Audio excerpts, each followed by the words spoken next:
Hello everyone, my name is Tanya and this is the channel where we celebrate your grace, beauty, and style. Thank you for joining me for another episode of the Friday Sews.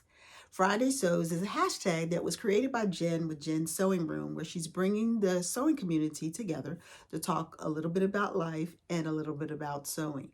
I want to thank everybody who watched my very first episode last week, and thank you for coming back and joining me. Thank you for all of those that have subscribed to my channel.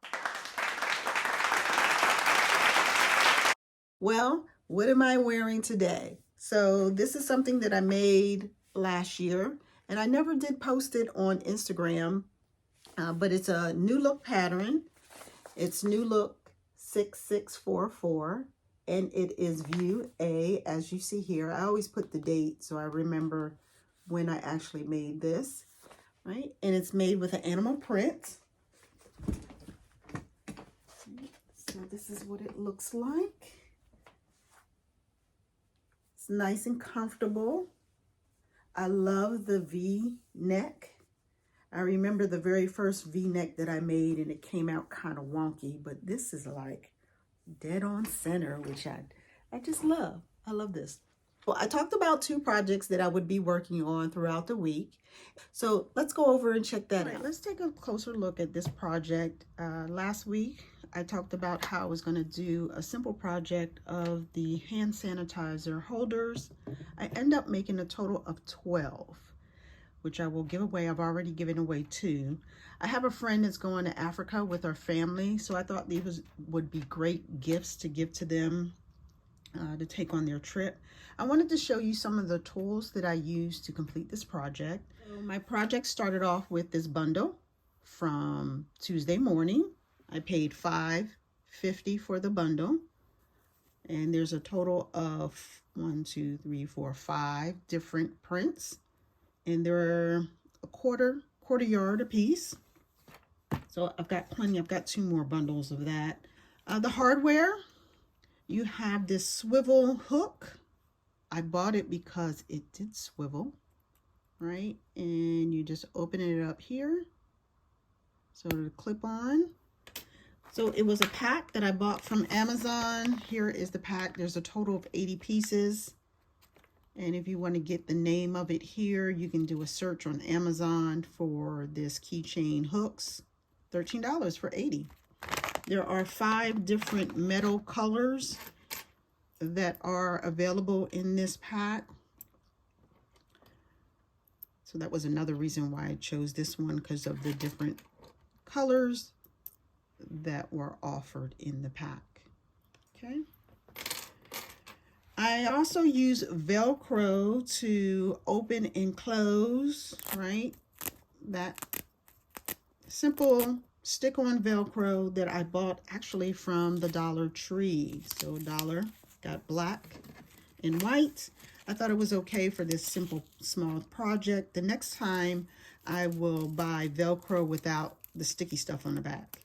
You don't want to sew this particular Velcro because that sticky glue will get on your needle. So that, then I needed a, what is this called? A point turner, right? So when you turn the fabric inside out, it gives you those nice points in the corner there. But what happened was, throughout the week, I lost this. It fell behind the table somewhere and I couldn't find it. So how was I going to turn this over and get a nice point? So I have this multi-purpose tool here. It is called a multi-purpose tool. You can find it on Amazon. The tip here, if you can see, it says 1/4. So you can measure 1/4. One purpose is to help push your fabric through your sewing machine. If you have thick fabric, to kind of push it down through the needle there. Not quite sure how I would use this hole there. I use this as a point turner. I use this edge here as a point turner, and it worked out just fine. I was able to push it through and still get my nice pointed edges here by using this tool as well. Then I use 3 different colors of thread just to coordinate with the fabric. to do that. So this was my simple project, hand sanitizer holder. So off to the next project. So I used a sheet that I bought from a thrift store. It was a brand new sheet to make a muslin for the lining for that wool jacket that I was talking about for my son. For the most part, it looks like it's going to fit, but the arms may be a little snug in there. So I think I'm going to have to add maybe a ½ inch to my arms. When I turn it inside out, you can see how snug it is around the sleeve.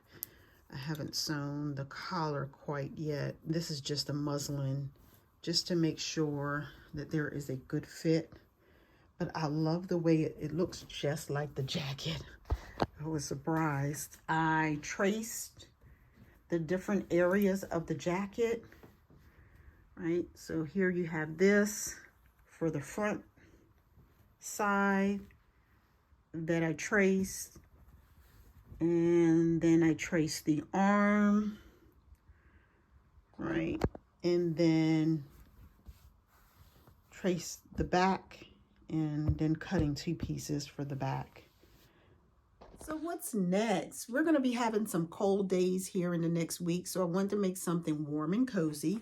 So I was looking at M7874, this view right here, so I can do some color blocking. I'm going to use this dark gray. It is a flannel, a little bit of stretch to it. So this is going to be the main color of the garment. And this nice pretty print, I'm going to use to color block it, right? So when I bought this, my son laughed at me. He said, don't use too much of that. So that's why I'm only going to use this for color blocking. But it's cute. I think it's cute. And typically I get my materials from a company called Fabric World in Stone Mountain, Georgia. It is a company where other fabric companies send their remnants to. So you can find large pieces, small pieces, different size, and typically they're on sale for $2 to $3 a yard. And sometimes you can actually purchase $2 to $3 for the piece, no matter how big it is. So I believe these 2 pieces, this might be 2 yards that I have of this. And for all of the 2 yards, I paid $2 for this one. And this is a little over 2 yards, but there was a piece cut out in the middle here. So I'm gonna have to work around that.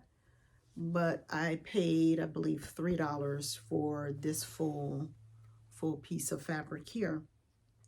So starting my sewing journey 2 years ago, I wanted to find some materials that was inexpensive because I'm still learning how to sew. So that was the perfect location for me to pick up fabric. If it didn't work out, it was okay because I didn't pay a lot of money for the fabric.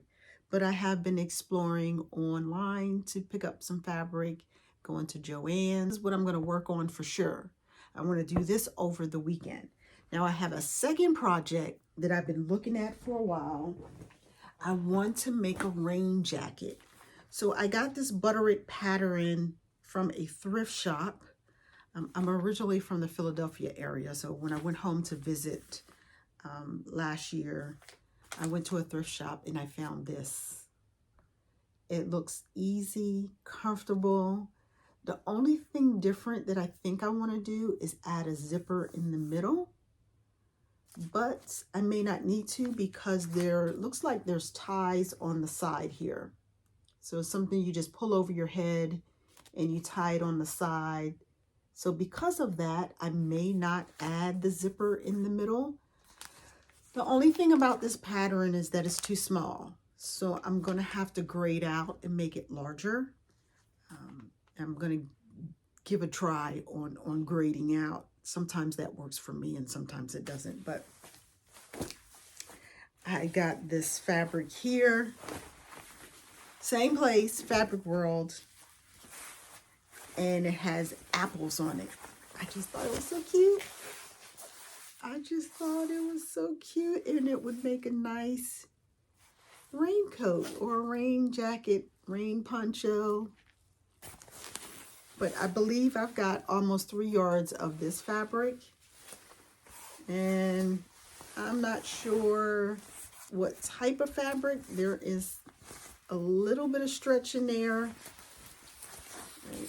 That is the back side of it, but it feels like a rain jacket type material, whatever that is, right?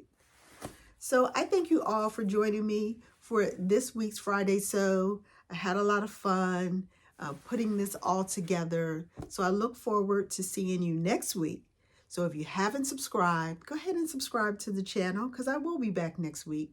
And I would love for you to give me a thumbs up if you made it this far as well. So I thank you all for joining me, and have a great day.